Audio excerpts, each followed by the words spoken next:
मूर्ख दोस्त। बहुत समय पहले की बात है। एक राज्य में एक राजा का राज था। एक दिन उसके दरबार में एक मदारी एक बंदर लेकर आया। उसने राजा और सभी दरबारियों को बंदर का करतब दिखाकर प्रश्न कर दिया। बंदर मदारी का हर हुक्म मानता था। जैसा मदारी बोलता बंदर वैसा ही करता था। वह आज्ञाकारी बंदर राजा को भा गया। उसने अच्छी कीमत देकर मदारी से वह बंदर खरीद लिया।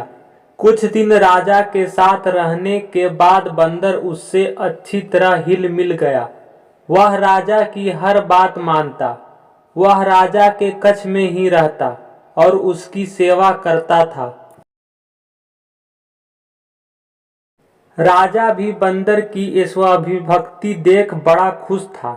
वह अपने सैनिकों और संतरियों से भी अधिक बंदर पर विश्वास करने लगा और उसे महत्व देने लगा।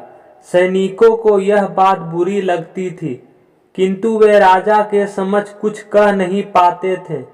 एक दोपहर की बात है।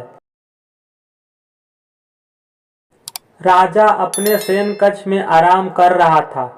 बंदर पास ही खड़ा पंखा झाल रहा था। कुछ देर में राजा गहरी नींद में सो गया। बंदर वहीं खड़े खड़े पंखा झालता रहा। तभी कहीं से एक मक्खी आई और राजा की छाती पर बैठ गई। बंदर की दृष्टि जब मक्खी पर पड़ी तो उसने पंखा हिलाकर उसे हटाने का प्रयास किया। मक्खी उड़ गई, लेकिन कुछ देर बाद फिर वापस आकर राजा की छाती पर बैठ गई। फिर मक्खी को आया देख बंदर अत्यंत क्रोधित हो गया। उसने आव देखा न ताव और पास ही पड़ी राजा की तलवार उठाकर पूरी शक्ति से मक्खी पर वार कर दिया।